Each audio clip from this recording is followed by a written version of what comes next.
It's time for another tale from the glass-guarded world. Ashley plays Tara Dane, the human fighter. Josh is Zartok, the tiefling wizard. And Gaston, the rogue and bard. Jessica is Coral Petrichor, the Genasi druid. Mama Sass, the half-orc bard and barbarian. And Sylphonia, the summoned Pegasus, my favorite. Chris plays Aster Fortuna, the half-drow rogue and bard extraordinaire.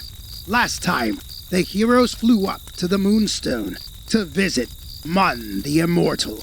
Coral isn't speaking to Zartok, so she stayed behind on the ship, but the rest of the party went to Mun's tower. Mun didn't have much to add to what they already knew, but he did say that the far-off one's plan would probably work. With nothing resolved, Mun teleported to Corellon's Needle to talk to Coral. We now rejoin Coral on Corellon's Needle as a suit of animated armor suddenly appears.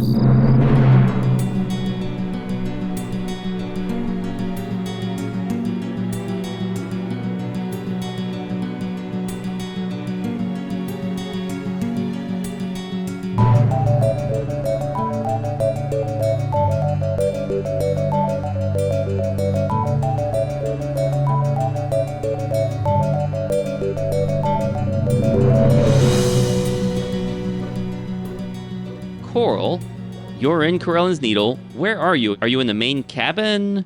No, I think she's up on top and just kind of looking towards the tower. Okay, and do you think anyone else is up there or just Coral?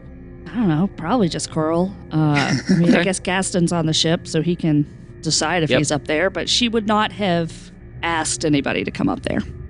Yeah, Ansna, Silvereye, Gaston, and Lumpin are still on the ship somewhere. Lumpin is presumably in the helm. Silvereye, I don't know. Silvereye and Ansna, maybe they're trying to make the ship look a little better because although you did those repairs, it still looked kind of rough.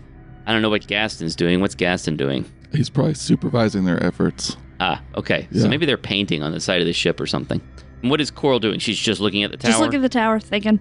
Well, suddenly, with no warning or even a sound, an animated suit of armor appears right in front of you. Ah! And you realize that it's Mun. You've met Mun once before, of course. And he looks around, sees there's no one else there, and then he bows to you. Man, give a girl some warning before you just pop in like that. Yes, I am sorry to pop in like this. Greetings, Ms. Petrichor. Do you prefer Ms. Petrichor or... Coral's fine. Coral, very well. Do I get Mr. Immortal or... Just Mun. Okay. So the conversation in my tower seems like it's going in circles, and I think it might benefit from your input. I understand, however, that you are reluctant to participate. There's individuals there that I don't, at this moment in time, feel like being around. But if you think it would be helpful, I suppose I can go. Well, we could just talk here for a bit. Well, that'd be fine. And he looks around, but doesn't seem to see whatever he's looking for. He says, Do you mind if I sit down? No, we can go downstairs if you want. There's some, I don't know, there's problems. Are there places? I mean, there's beds to sit on. Do we have like a table? No, not really. I guess in the hold you could sit on some boxes or something. Yeah, we can go down and sit in the hold if you want, or... Excellent. Okay. So you make your way down the stairs, open the door into the hold. He carefully settles onto one of the boxes, his armor creaking, and between the gaps in his armor, you can see what look like vines moving. Ooh, fun.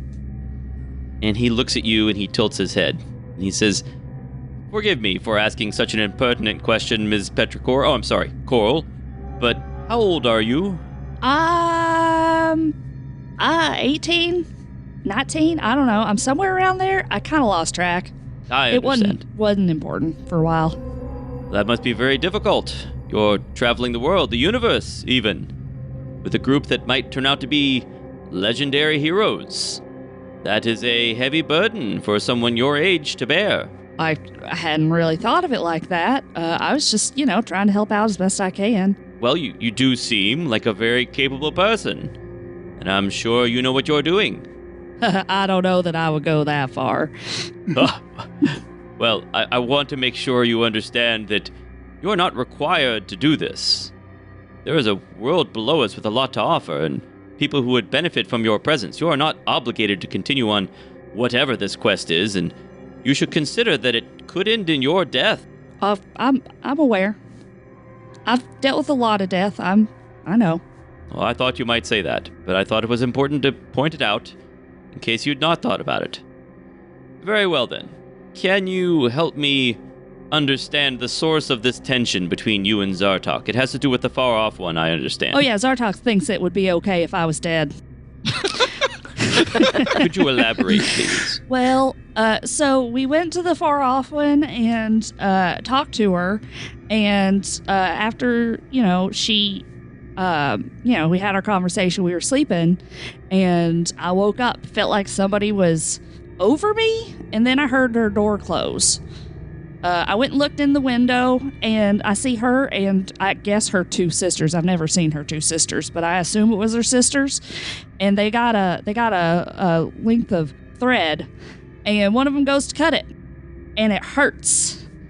And then I see a tower, which I think was the God King's tower, and then I see the God King, and I'm all right then.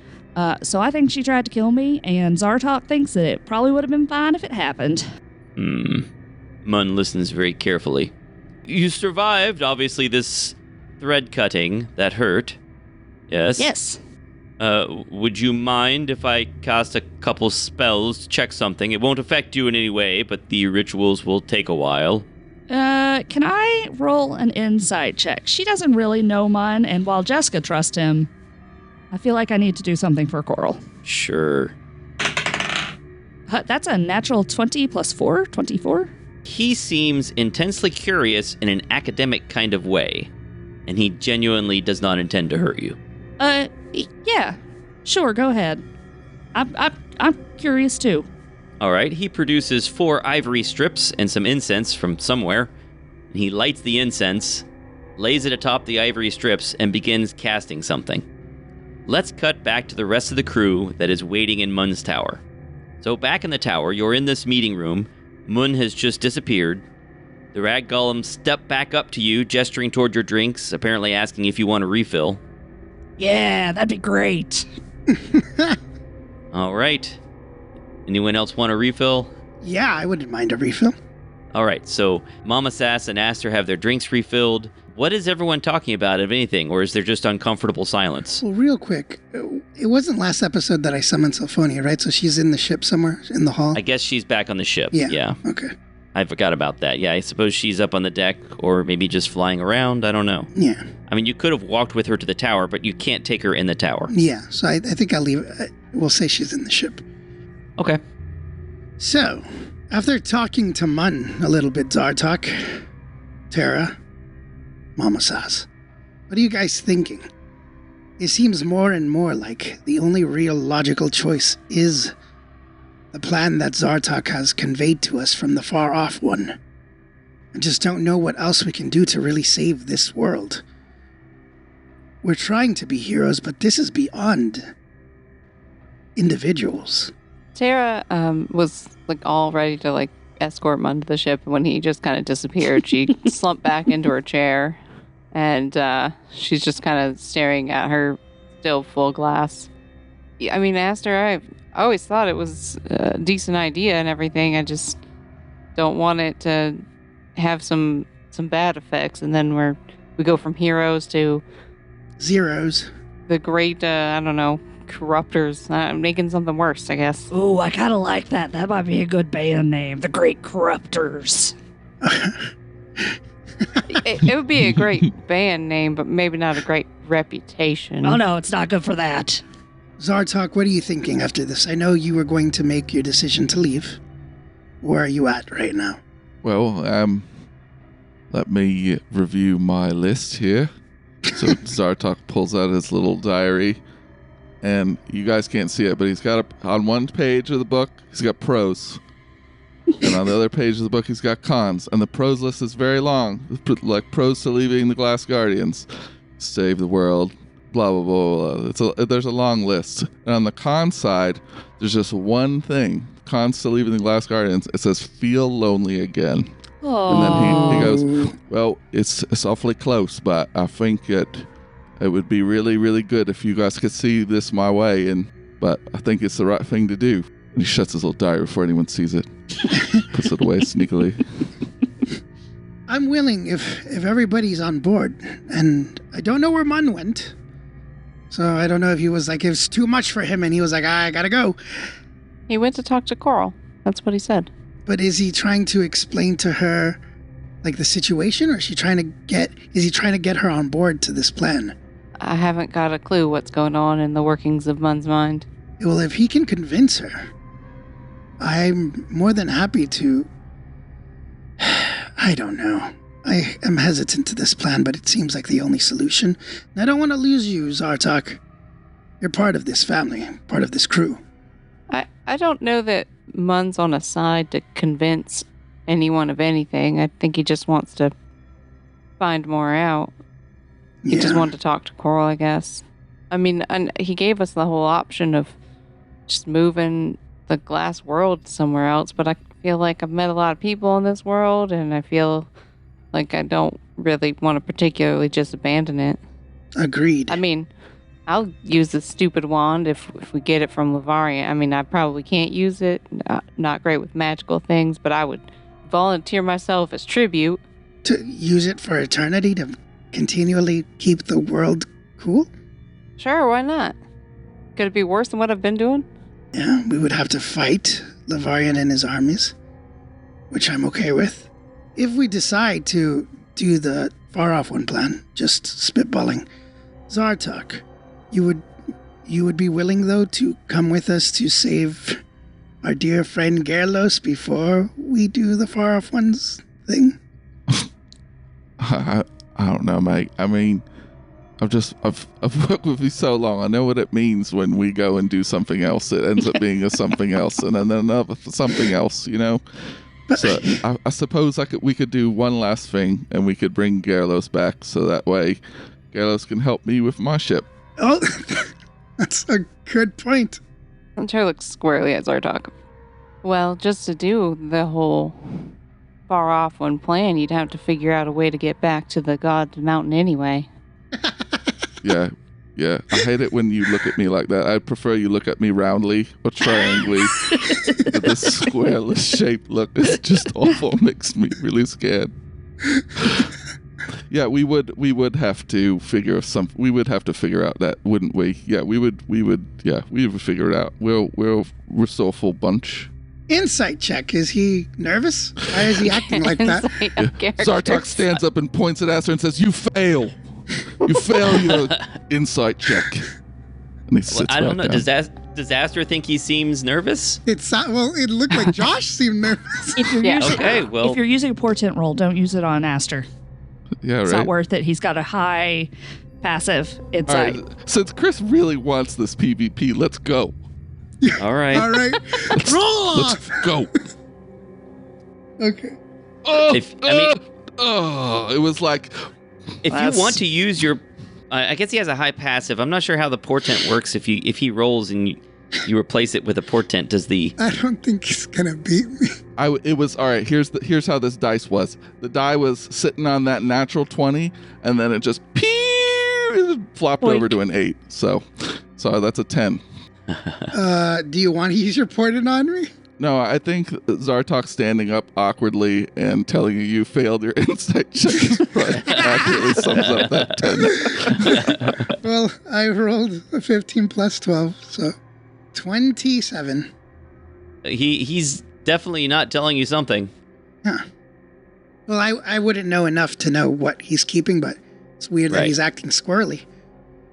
All right, I'll keep that to myself. Are you okay, Zartok? I'm doing great. Never been better. Things are looking up. Things are looking good. Sarah is suspicious, so she's going to continue to question him. You fail your insight check. What exactly was your plan if you were going to leave us and take your own ship? Well, I would spread that around all the jars, and we would get it done. But what about visiting the Gods Mountain? Let me clarify something about that. What she told all of you was that this plan will work if you just spread all the jars around the inside of the crystal sphere. Putting a jar inside the god's home was not essential to the plan working. She just wanted you to do that so that she'd be able to enter their realm. Oh, okay. I thought that was like the requirement. No, it's not essential for it to work. She just said that she's really irritated that they don't let her in, and putting a jar in there would mean that she could go in if she wanted to. Yeah, it did need to be there forever. It just needed to be there until the prayers started. The gods themselves also were quite clear that they didn't like her and didn't want her around. Hey, it's if we do it, it would make it work even better, I'm sure. How much it would stop magic in that area or something. It would be, I'll do it. Don't worry about it. I can teleport in, teleport out. Easy Oh, can you peasy. do that? You have that kind of power? Yep. I imagine it would have some magical protections. It's not a magical person. So let's cut back to the ship. It takes about 20 minutes for Mun to finish this ritual. Oh my god. It takes a while. It's like he's casting more than one spell, actually. 20 minutes is actually pretty short for a ritual. And it's supposed to be 10 minutes for a ritual spell, but it takes 20 Ooh, in this case. Fancy. Usually 10. I guess some take longer. And the whole time, Aster's parrot keeps breaking in. Kill them all! Kill them all!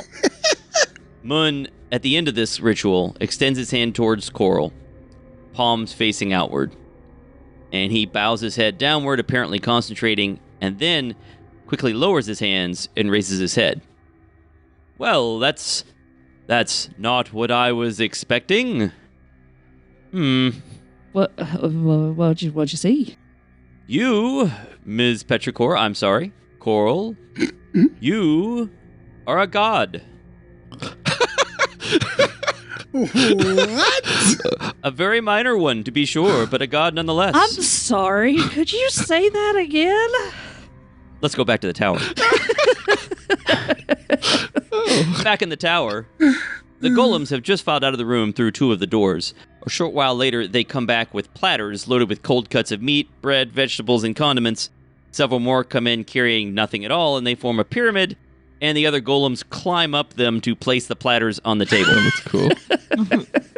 They then climb back down to the floor, and all the golems look at you expectantly. Excellent food.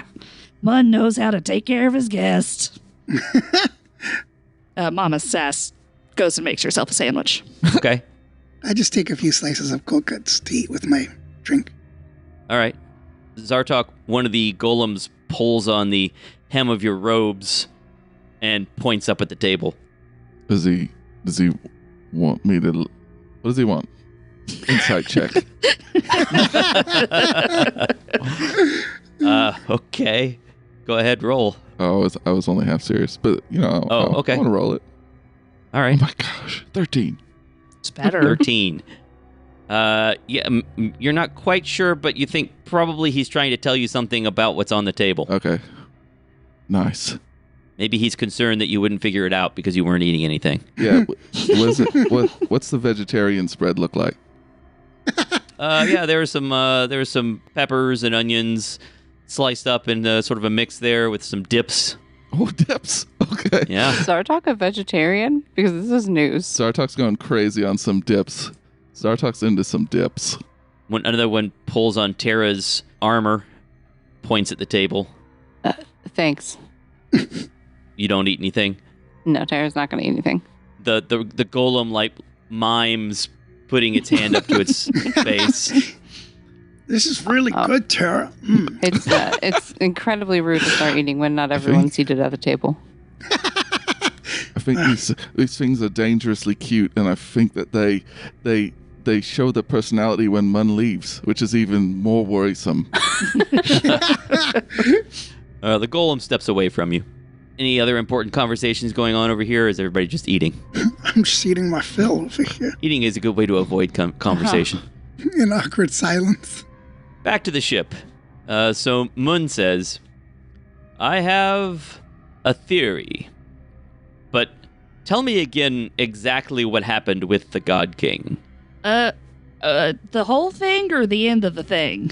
The end of the thing. Well, we saved him, and he realized how bad things were with his people, and so he said he said he was sacrificing himself to help them, and he did that, and then I guess crops and stuff grew where there weren't any before. And what role did you play there at the end? None. I tried. I tried to help him, but he wouldn't let me. How? How did you try to help him? I tried to heal him. Did you touch him? I think so. Yeah, I think so. That's what I thought. So, when you touched the God King, you were trying to send magical healing into him, yes? Yes. That was like trying to push against an avalanche with your hand. You see, divine magic flowed into you instead. Oh. That's not... To be clear, you are right on the edge of godhood. If you don't receive any prayers whatsoever, you might be able to recede back into being an ordinary mortal with no harm done. But if anyone does pray to you, you're going to move irrevocably down the path to divinity. You'll be able to dole out magic to answer your followers' prayers, and you'll also become dependent on those prayers to sustain you. I don't think the God King did this to you on purpose, but it is probably why the Norns were unable to cut your thread when you intruded on their sacred duties. It's probably why you woke up in the first place. They cannot influence the fates of deities. Okay. Wow. That's a lot to take in. Really. Indeed. So Zartok has these jars that the far off one has set up. Is there any way that we could turn those prayers towards me and I could do the thing that she's doing? It might be possible. Frankly, I would be afraid to try that. I would be afraid to alter the nature of the jars in case something went horribly awry. Yeah, that does seem right. I mean, what if we ended up channeling the power somewhere else? Or what if we ended up eliminating arcane magic altogether? I would be afraid to change that. Well, I was just thinking, she's already got this situation set up, and we don't trust her, but if we could turn it, then we could still use her plan, but I don't know that I trust myself with that kind of power, but... Yes, you would become a god of magic. I mean, a god of arcane magic. And at that point, again, it would be irreversible. I don't want that, but also, I don't trust her, and I don't know what other options there are. Wow. Okay. I understand. It is upsetting to you. This sort of thing does happen from time to time, however. How do you think the current gods rose to power? Why, there's apparently some fellow running around below calling himself the New Foresight. Often these dim candles of godhood simply sputter out. If you really truly do not wish to retain this power, then I suppose you could expend it. You would have to truly, sincerely mean to do it, and don't worry, it need not destroy you as it did the God King. He went a step further than I am suggesting. No, I'm saying that you could expend just your excess magical power. Do something wonderful with it if you like, or just blast it out into wild space. Or, again, you could cultivate it and see if you can do some good. I don't think you'll be able to do anything that the current gods have been unable to do. So no chance that I can, suddenly fix all the heating problems. I think that a god would have done that already if that were possible. It's built into the fabric of this crystal sphere, I'm afraid, and gods cannot change that. Yeah, I figured it couldn't be that easy. Okay. Let's talk a bit about Mr. Zartok. Uh-huh. I understand that you have some discomfort with him. I think he is a hard fellow who has seen a lot of trauma. Remember, he has lived a full life, and now everyone that he knew in that life is long dead. He seems determined to go off alone to place those magical jars around the inside of this crystal sphere. Do you think he wants to do that for fun? Do you think he wants to be alone? No, I think he wants power. He wasn't up on the plan at all. Well, he was maybe a little more up on it, but like he was questioning it, and then suddenly he got his fancy staff, and he's all okay with it. He wants power, and she's willing to give him power. I think you might be selling him short. Of course, maybe there are other reasons. Maybe he could use a break from your bard friend. I could understand that. He's a bit much. But I don't think he's being selfish. I think he's trying to do the right thing. He probably ought to have been kinder with his words, but try to imagine his point of view. After all, he didn't say he wants you dead. He said he doesn't understand the reasoning behind the far-off one's action. He has risked his life for all of you before, has he not? I mean, yeah, but that... Just because you do something good a couple times doesn't mean that you can say any terrible, cruel thing that you want. No, but it also doesn't mean that saying one cruel thing makes you a monster. I don't think he's a monster. I just don't like him right now. That's understandable. That's understandable. I understand that, but perhaps don't judge him too harshly. You are a hero, Coral. You are a hero, like your friends. I admire you. While we wizards sit in our towers reading and doing experiments, you're taking action. Both approaches are important, of course. I want you to have a long life of heroism ahead of you. I hope you do not burn out like a bright candle. The candle that burns twice as bright burns half as long. Yeah. In any case, is there anything else I should know, or anything I can help you with? I don't think so. Not right now. Thank you. Of course. If there is something I can do, you could always have your rag golem send me a message. Sure. Yeah. Are you all right? This is just a lot. It feels like my brain is trying to expand out of my ears. It's just a lot. I understand. Would you like to join the rest of the group with me or stay here? How about I walk in and we can both walk, unless you want some time alone. I'd like a few minutes on my own. Of course. Thank you. You're quite welcome, Coral. And he disappears. Coral sits for a minute, kind of just staring at nothing, then takes a deep breath and starts walking to the tower. All right, back in the tower. The rat golems have cleared the food away. They then offered you one more round of drinks. I'm guessing Mama Sass has another round of drinks. Oh, yeah. Anybody else? I put my hand over my cup. That's quite enough, thank you. And they've now left you alone. It's very quiet. What's everyone doing? Just waiting? Yeah, I mean, can I sit closer to Zartok? Sure, if you want. Okay. How you doing over there, Zartok? Same as 2 minutes ago when you asked me the same question. Well, I just wanna let me whisper something to you. Are you nervous about? You looked a little squirrely earlier. Are you just nervous about this whole thing we're doing, or contemplating doing, or are you nervous about leaving? Are you gonna miss us? You want me to be honest with you? Yeah. I think I'm a little bit scared About all of this. I think I'm scared of what happens next. I see. I'm scared too. I'm just a humble bard making it out in this crazy world, you know? Right, yep, humble, yep. Yep. You, me, Tara, Coral, Mama Saspop, the whole crew. All of us are just a bunch of random people who came together and are doing a thing. I'm scared that I keep wanting to be a hero, and I'm excited to be called the Glass Guardians and do all these adventures.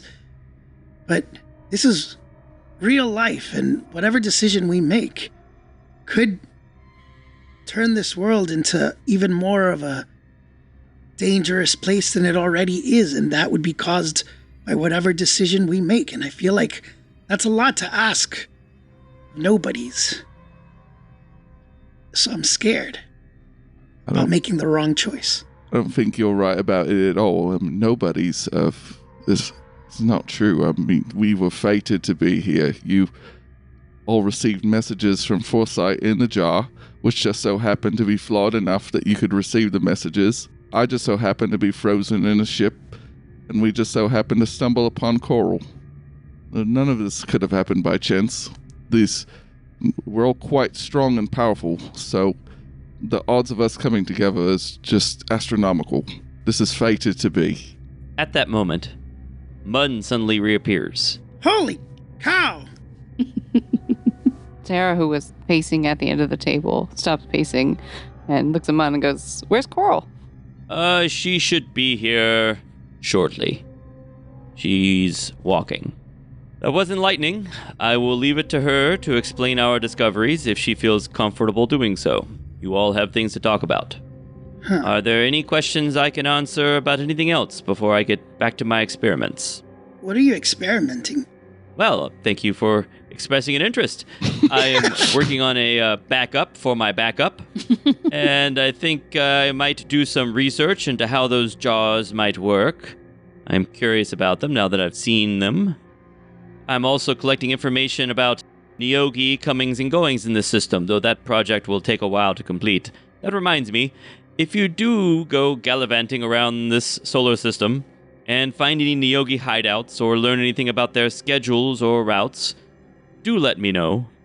I mean, they have been giving us a lot of trouble and almost destroyed us, so for sure, anything we can find out if it means you would be able to help us get more information would be great. Like, they've been trying to destroy us, and so if we'd for sure reveal any information we have, if it means that Mun could tell us why this is happening, like why are they so intent on being here and obstructing us. Well, of course, they're here for slaves. That is their business. They are interstellar slave traders. And traders of other things as well sometimes, but primarily slaves. I would prefer that they not be here at all. That's just what they do? They go around to different places and steal people? They're quite nasty, yes. Wow. I don't like them. And of course they power their ships with their captives as well. Is there any way to save someone who has been drained like that? Coral had saved an individual from that fate, but it's like their mind is fractured. Well, I suppose time, kindness, perhaps. Oh. I don't know. I've never met anyone or heard about anyone who was stuck in one of their devices for a long period of time and then released. They seem to be obsessed with getting back into it, like it's almost ecstatic for them to be in that process. He kept calling to be, like, why was he taken away or something like that? Yes, that's part of how it works, is my understanding that it provides a sense of pleasure even though it's slowly killing the occupant. Wow, that's really messed up. You can have him if you want. He's on our ship. Name is Vicious. Turns out he was vicious. I'm afraid I would not make a good nurse. Perhaps you'd better take him to a Temple of the Healer. That might work. Oh, yeah, that'd be nice. That's a good idea. Maybe when we go save Gerlos and figure all this out. It doesn't take Coral long to get to the tower. Do you think she's there yet, or do you think she's kind of dragging her feet? No, I don't think she's dragging her feet. I think she's there. Okay. So you go in through the front, and some golems are waiting here, and they hop up. They apparently weren't expecting another person, and they guide you through the main hall and back into the meeting room at the rear of the tower, where you find everyone standing around. And Tara is standing. I think Zartok and Aster are seated. Mama Sass has... lounging is probably the best term for what Mama Sass is doing. Yeah. With a full glass of wine. Uh-huh. Nice. And yeah, everybody's here. Coral walks in, stops at the door, like she's in the room, but like at the door, and looking at the ground. She's real uncomfortable. Hey, Coral. Hey Tara. So I guess, Mun and I talked. That was good. It was, I'm a god. What? It's true. The God King's powers went into me, and I am a minor god, according to Mun. Well, that's nice, Coral. Tara, I'm not really sure at this moment. There's a lot of thoughts happening, and I'm not really sure, but sure, okay. Have nice. you been a god this whole time? I mean, since Fiveness, I guess. Unbelievable. Your Highness, your godliness. Nope. Coral hasn't quite decided what she wants to do with this yet. I explained that she has options. She could simply not take any prayers and recede back into being a normal mortal. She could expend all of this divine power that she's received. She could perhaps accept prayers and become a god and try to make the best of it. My thought was to change the far off one's jars so that they go to me and not her, because it does seem like it's a good solution, but I don't like her. But Mun doesn't think that's possible. I'm not sure if it's possible. You see, the issue is that I am reluctant to tamper or tinker with the jars. So what you're saying is that if we attempted this, Coral could then siphon the magic the way that the far off one would? If it worked at all. Yeah, they'd pray to me instead of her, and I'd grant the magic, I guess. Huh. We could also get that wand back, and then Coral, a responsible young lady, could use it. You could be the god of snow. And magic. Yeah, the Genasi fire druid god of snow. I could tattoo you on my face. I do not need that. That is very unnecessary. I'm joking. But it is exciting, right? I'm not sure exciting's the word I'd go with at this moment in time. I'm mostly overwhelmed. I see. That's understandable. So the God King made you a god before he passed? Mun doesn't think it was intentional, Oh. but it kind of happened. So, is that why the far off one tried to kill you, maybe? Because you're a god? I don't think that's what happened. I think the Fates, the Norns, were doing their jobs. They were carrying out their responsibilities, and this mortal who was supposed to be asleep woke up and observed them, which she was not supposed to do, and they imposed the punishment that they are obliged to impose. Yet it didn't work.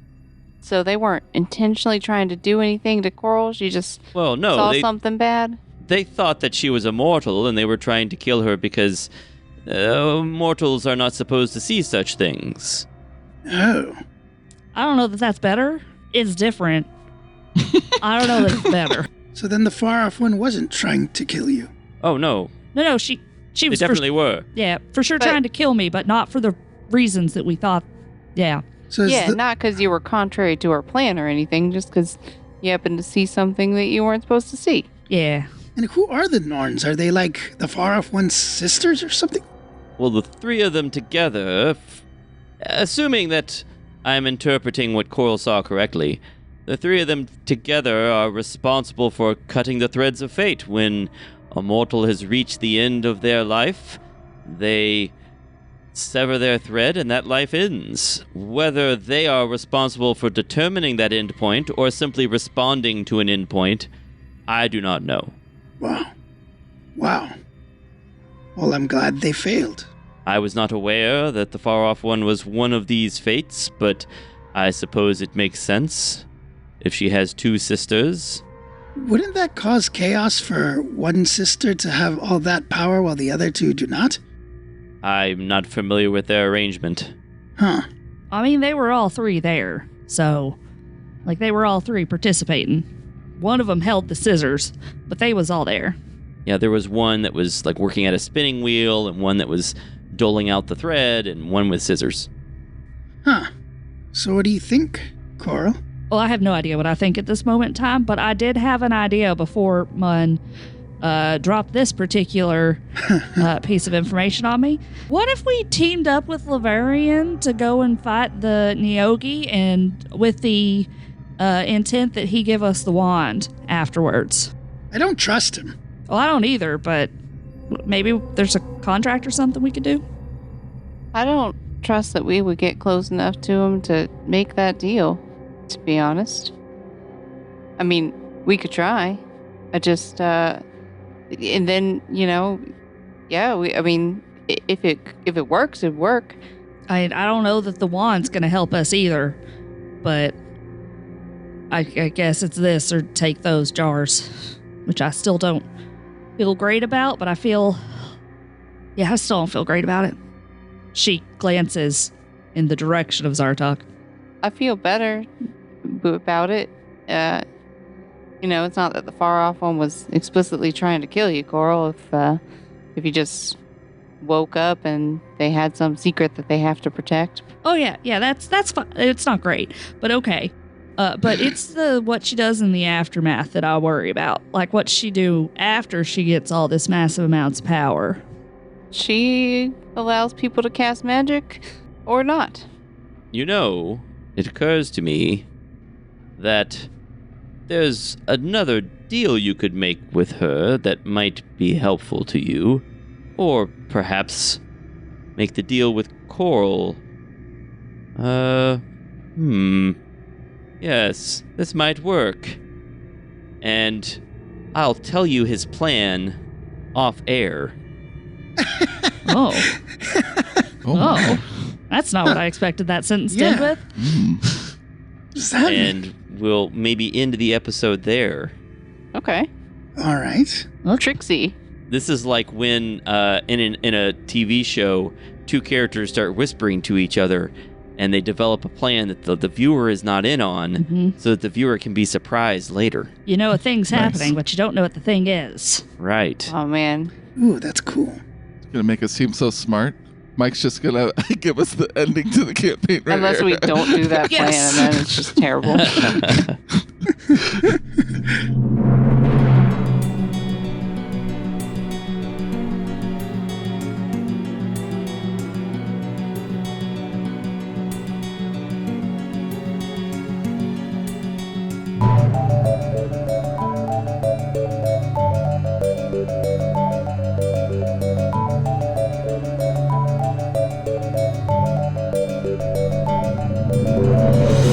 I have to tell you guys a story because only you will understand it. Okay. Do it. So, for like a week, my phone would start playing my voice to me. Oh. It was creepy. It was so creepy. But I could tell from what I was saying that it was the voice from a recording. And I would always hear it. Like I'd hear like a big noise. And I realized that big noise is my clap. Oh. Yes. Oh. And then I would just hear it start playing my noise. Playing my voice. And there'd be like long pauses, but then I could never stop it. The only way I could stop it is just restarting my phone. I finally figured out that somehow, I don't know how, I changed one of my alarms to sound with the voice recording of one of the TFTGGW recordings. It was so bizarre. Yeah. Oh, that's really funny and terrible. It was...